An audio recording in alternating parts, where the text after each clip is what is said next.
Hey, everybody. Sorry for the unexpected hiatus. I was out of commission due to some mental health issues for a little bit, but I am back and ready for action. As a PSA for anyone listening, if you are struggling with mental health issues, please ask for help.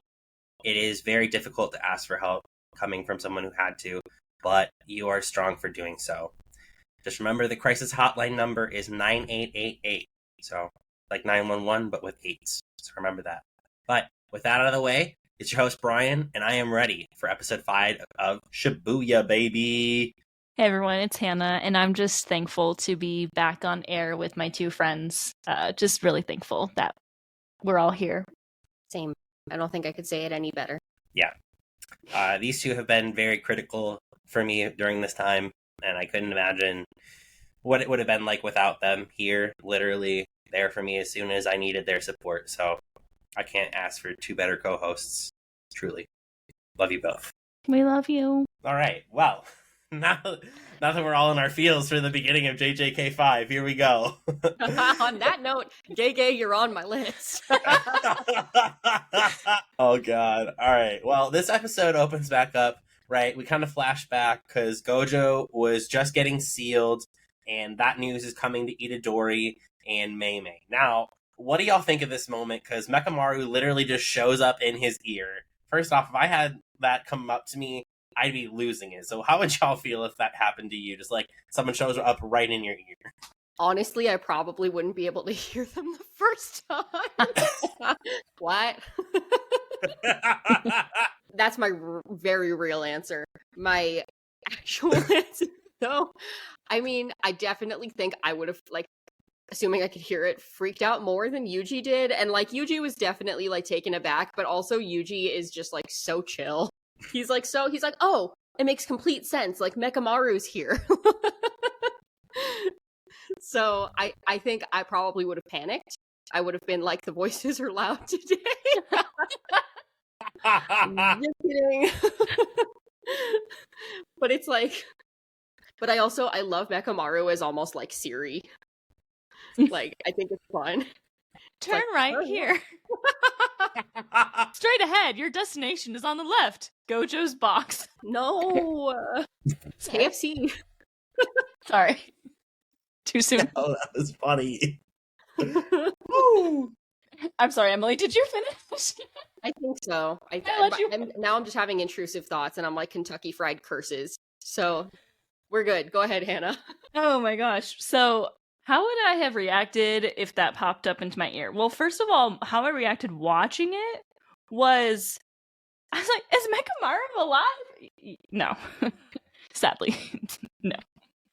I don't think the news got back to them that he had died prior to this, as far as I know, based off of what he had said. He was like, 10 days ago, Geto killed me or something like that.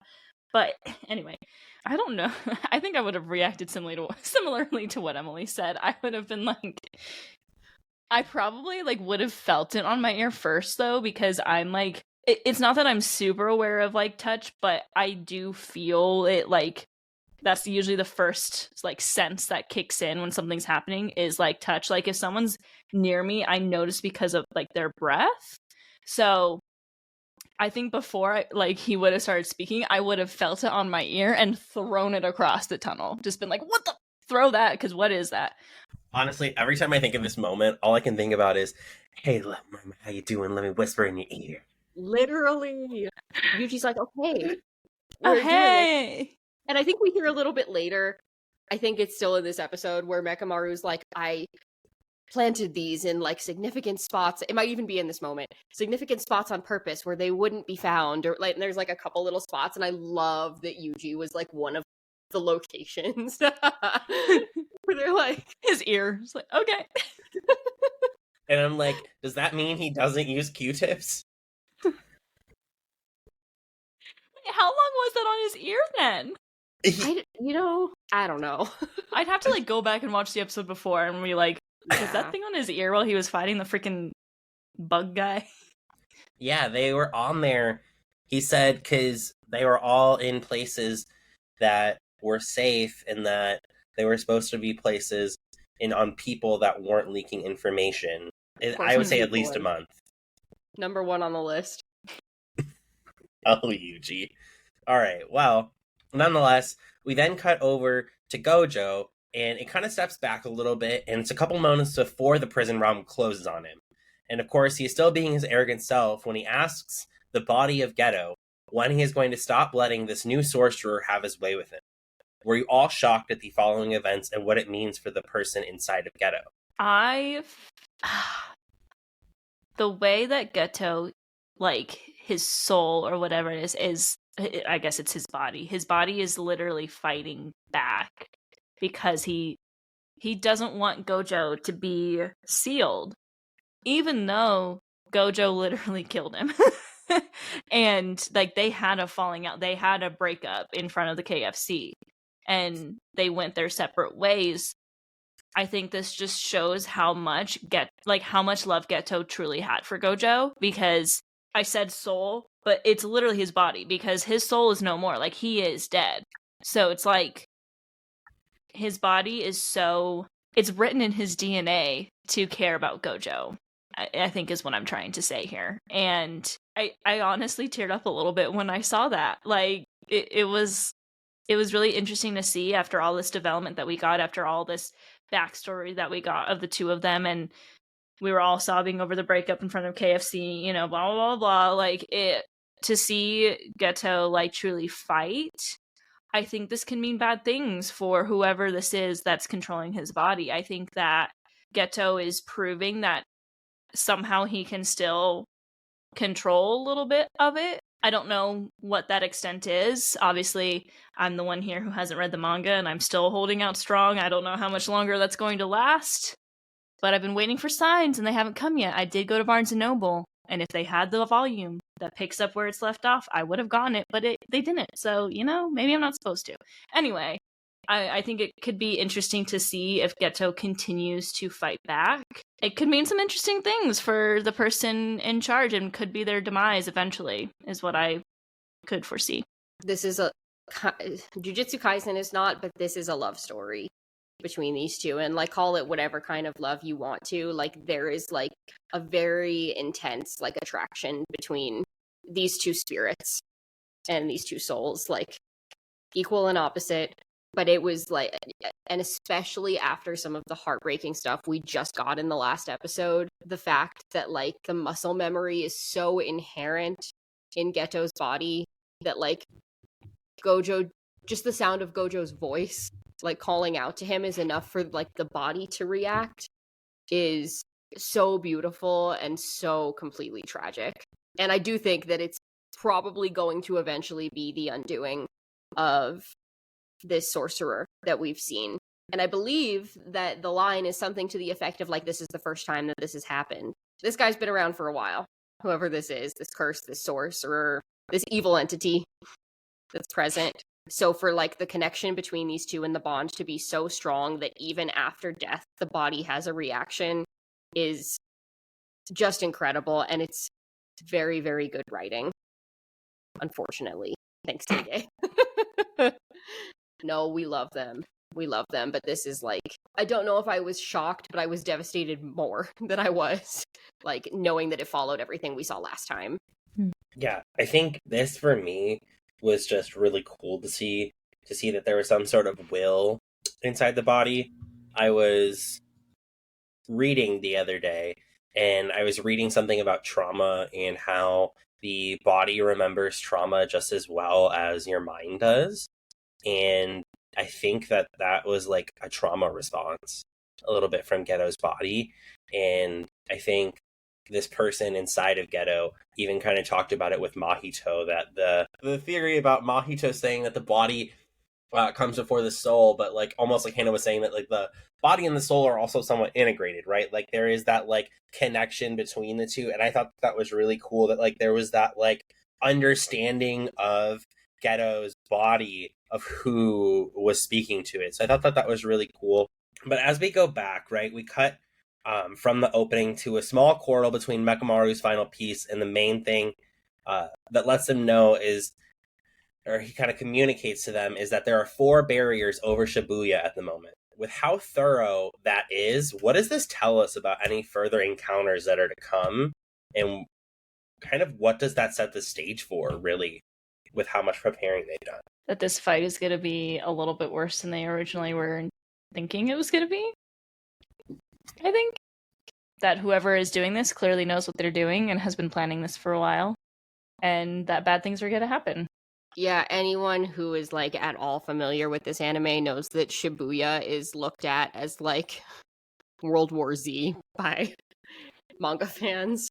And so like that kind of being a spoiler in and of itself, just being aware of the story at all, it's like it has very rightly earned its place in the Dark Trio, and we are beginning to see that here a lot.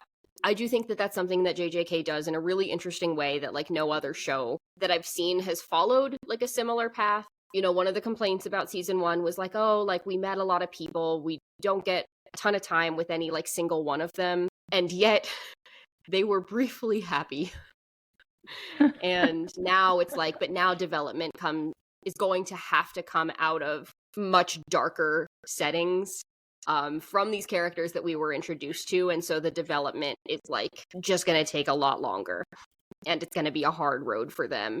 And we've seen a few barriers in season 1. We were introduced to like concepts. I think we got JJK 101, so we know like one barrier, like one situation required Gojo going pretty hard in season 1.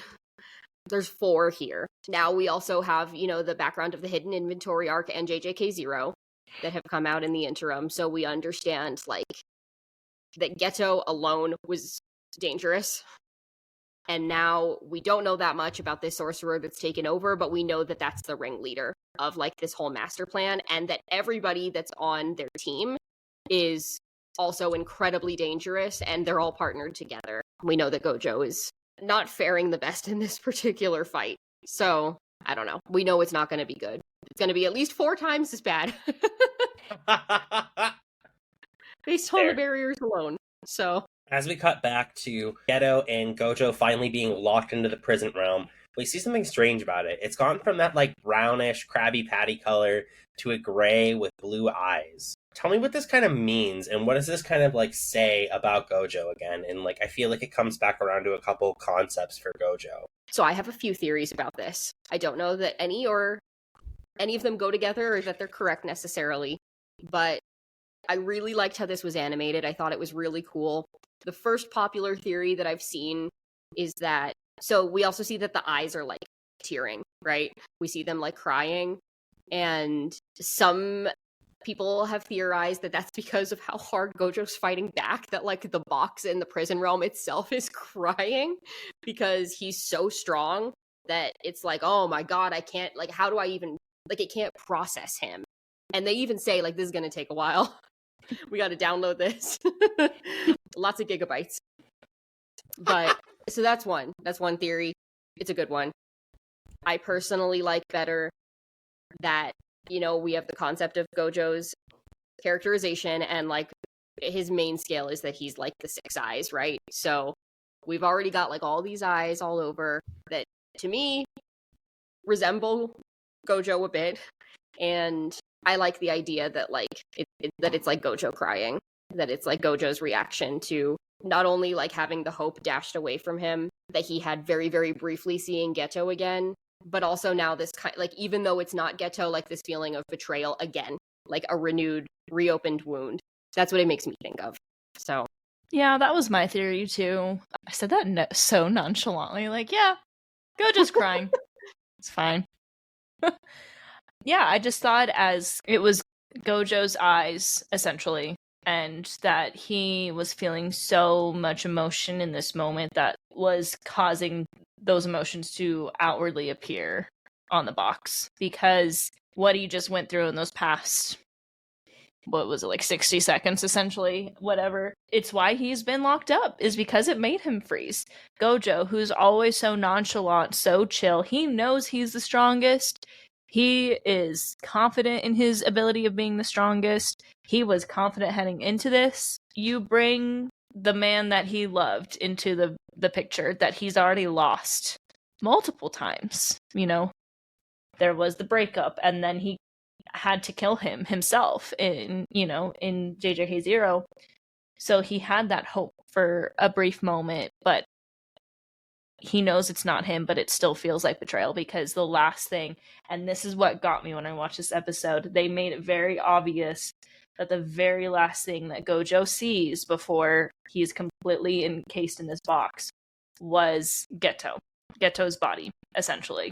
And that wrecked me, man. Like, because he saw him and like that's the last thing that he sees before he gets sealed. I think that's what caused his emotions to overflow to the point of the box crying. I like the theory that it was crying because he was too powerful. I do think that that's kind of funny, but may I also point out, I had to double check because it's been a very long time since I took a geometry class, and apparently I can't count based on an image in my imagination. However, a cube has 6 sides. 6 eyes, 6 sides. That's what I was thinking, because I was thinking about, because I saw it and I was like, that looks like a D6, like a 6-sided die, and I was like, is that meaningful of something? I definitely didn't think of either of those things that you guys are talking about. I was just like, oh yeah, Gojo is pretty big. It's just gotta like process Gojo. Makes sense. But that's a what really it was. I mean, I like those theories way better. Let's be real.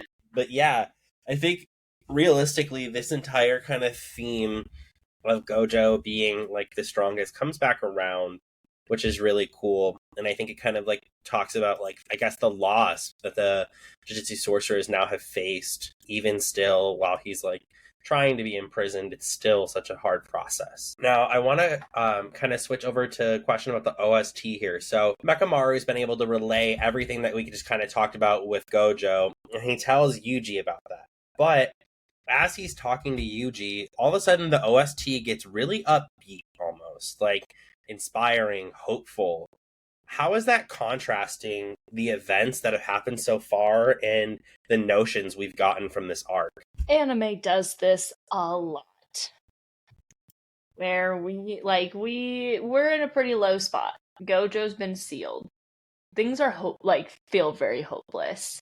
The OST starting to sound hopeful is literally there. Like, the reason that that movies and TV shows have OST is to literally help you understand the emotions that you're supposed to feel in that moment. Like, there is a point to an OST, and it's to kind of guide you through how you're supposed to feel about certain situations within the story. So when the OST starts to feel hopeful, you start to feel hopeful. You start to think that things are, kind of swinging to the better side. And that's what Mechamaru is saying. Like, he's giving Yuji some hope because the box has been like completely thrown into the ground by Gojo's strength, and Mechamaru's like, man, if we attack them now, like, we can probably get Gojo out of here because they can't do anything about the box right now. Gojo's literally too powerful.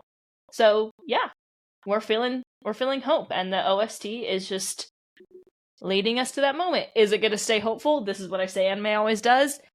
99.9% of the time, it's not going to get hopeful.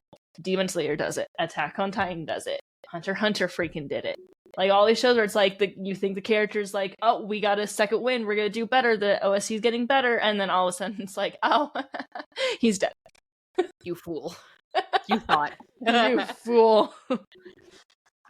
There is definitely like some hope that because we've set up this character that's like literally larger than life. Like, Gojo literally has canonically disrupted the balance of this world, and they've stated that multiple times. So obviously him getting sealed is not ideal for the human side of the battle.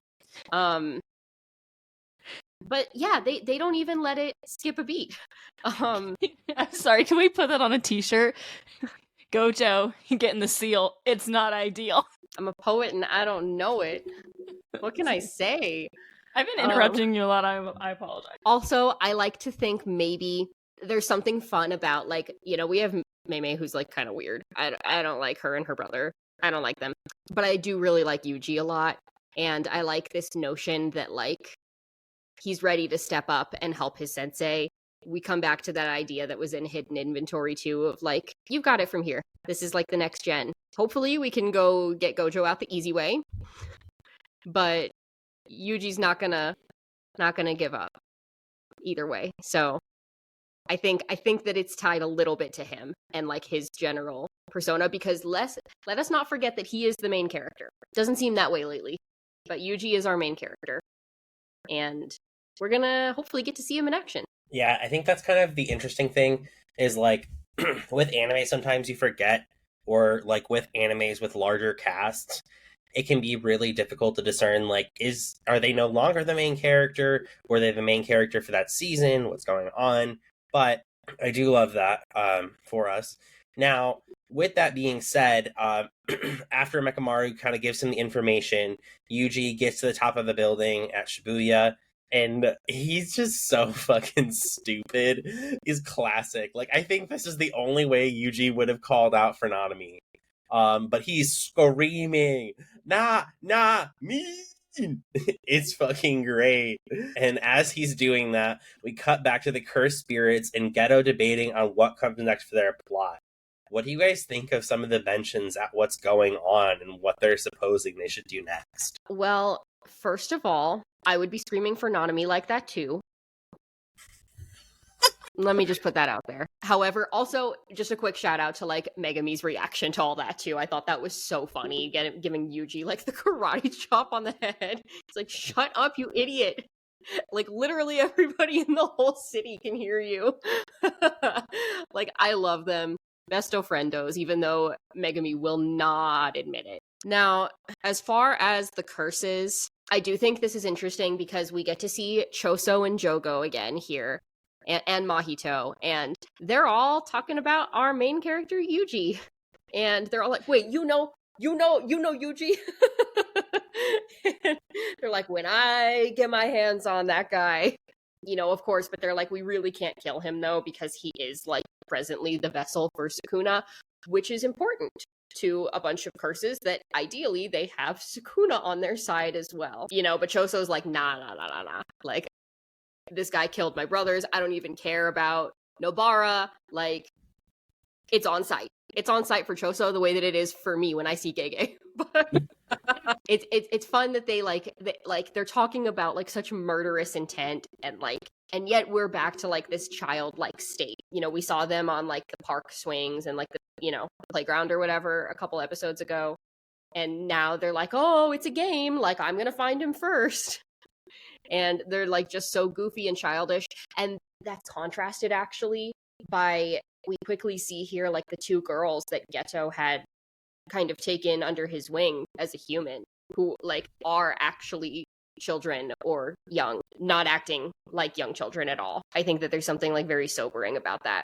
Yeah, if it's all a game, it's probably not necessarily in Yuji's favor at this moment. Well, I mean, we're having a whole conversation between 4 villains about what to do with him when they catch him. No, I'm gonna kill him. No, I'm gonna kill him. If I get him first, I'm gonna kill him. No, if I get to him first, I'm going to kidnap him. So because we want Sukuna, like there's a lot going on with there. It's kind of a nice little reminder that Yuji is the main character, because main characters, let's be real, they always have targets on their backs from the main villains. Like that's literally how like, oh, obviously Gojo is in the same situation too. Like he was kind of the first part of their plan was like, okay, get Gojo sealed. But I feel like that was more of a like, get him sealed because he's the strongest and we don't have a chance unless we seal him.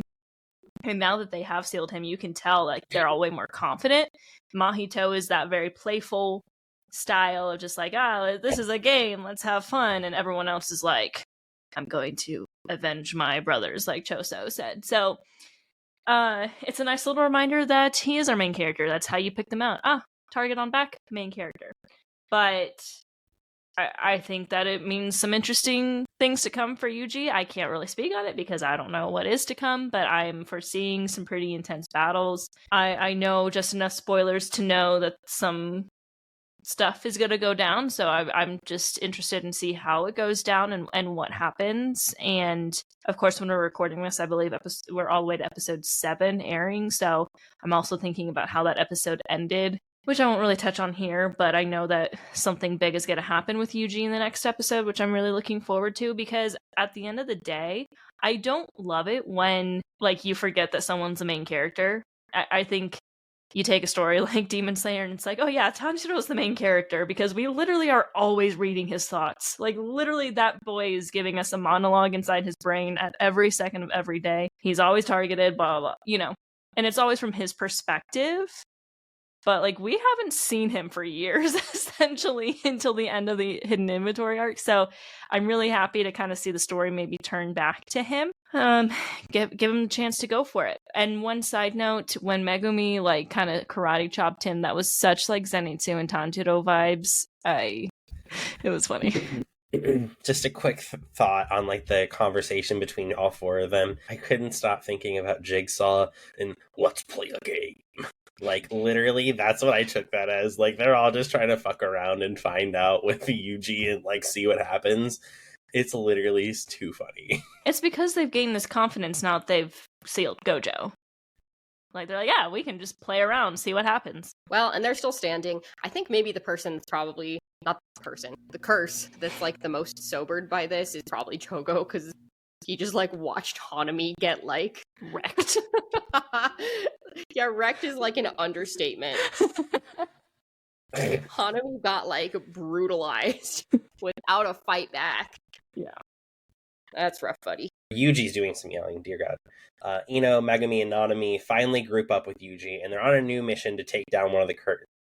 But I would like to take a moment to reflect on what Ino was saying about the effects of the current situation with Gojo being sealed. How do you think he's living up to his reputation as their upperclassman and the precedent he is setting for them on how important their mission currently is? I think he's doing a good job. I think they very much... I'm trying to remember the scene because I'll be real, it's been a little while and all the 3 episodes that have passed by are meshing together.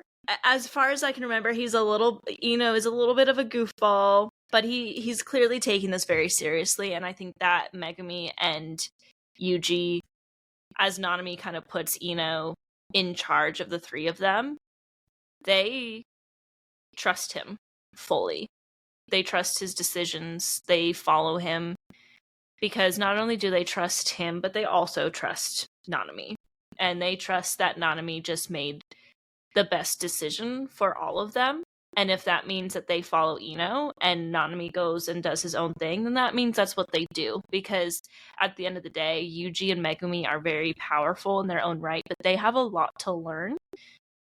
And I think they're mature enough to understand that they need to trust their leaders at this point. I think they've been, especially Yuji's, like been wild in season 1, kind of like learning about this whole world and everything. But I think he's sobered up. He experienced some pretty traumatizing things in season 1. So I think that Ino is doing a really good job. I think that they trust him, and he is earning that trust by the way that he's leading them. If, again, I think I'm remembering the scene correctly. I think there was a little bit of joking happening, but, at the end of the day, like, they trust him, and he's calling some good shots here, too. Yeah, I like Ino. He's a little bit new to us, but Nanami trusts him, so I trust him.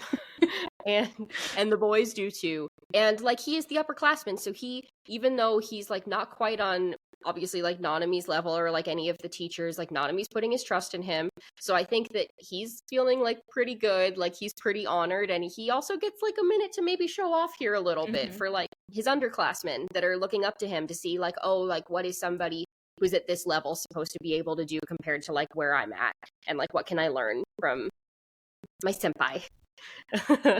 So I actually think this is kind of an endearing moment. We've got more to talk about in the coming episodes, but it's really important that they all listen and they all do like the best that they are supposed to do, because Ino explains that like, so like the Gojo clan is Gojo.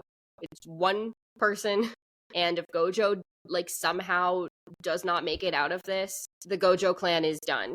Like there's no more procreating, there's no, there's no 6 eyes, at least for the time being. And that means that a lot of different sorcerers and curses are going to come out of the woodworks, because just him existing has kept most of them at bay this entire time. Or like his predecessors. Not good.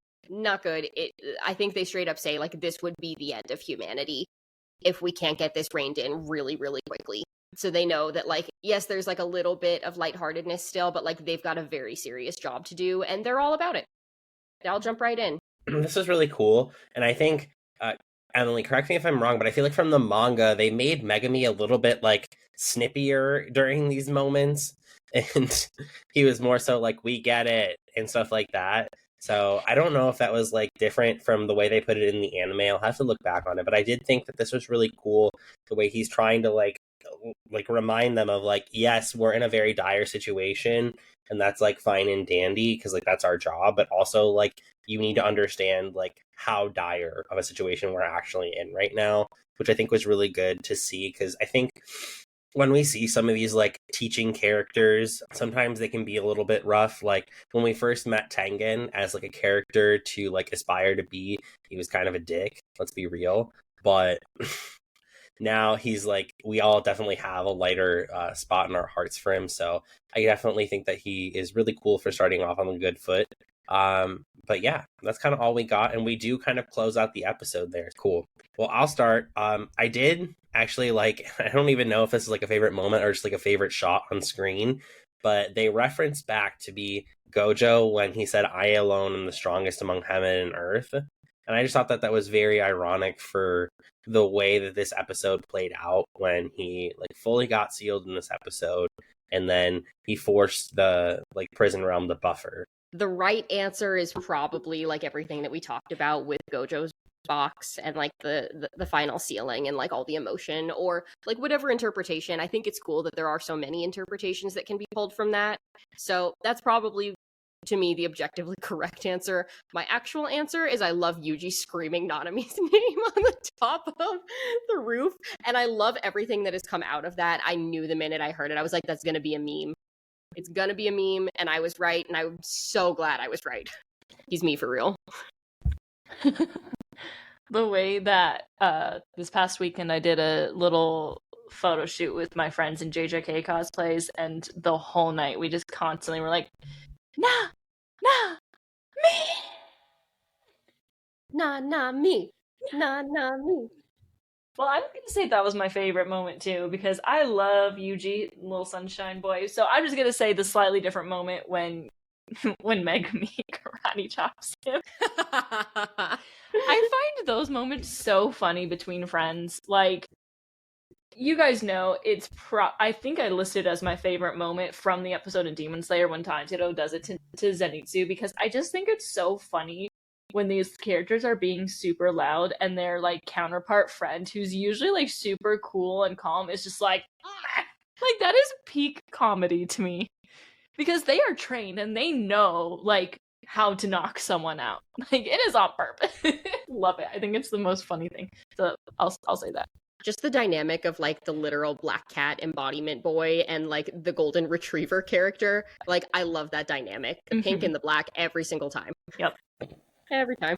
I think that's the funny part, is that I have a backpack, or I bought Johnny a backpack, and it is a JJK backpack, and it's the one panel where Yuji's wearing the Rook sunglasses, the really big sunglasses, has the popcorn and like the ice cream in his hand, and then there's Megami just like, I'm like, I'm Yuji, you're Megami. It's nice because, as Hannah always kind of talks about, that like we all kind of know with where Demon Slayer is heading, there probably aren't going to be too many more happy moments knowing that Nezuko's conquered the sun, and now this is us. That's it for JJK. This is where it's at. So we are in a similar parallel.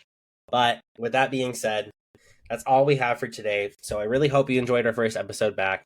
Don't forget to follow us on TikTok and our socials. And as always, umai. We can say it. Yoaimo. Umai and Ioimo. Umai wo. You probably just cursed in Japanese, Emily. I'm deeply sorry. Probably Say, did. Gomen nasai. Gomen nasai. Gohan to ocha kudasai. Sugoi. All right. Well, on that note, Goodbye. bye.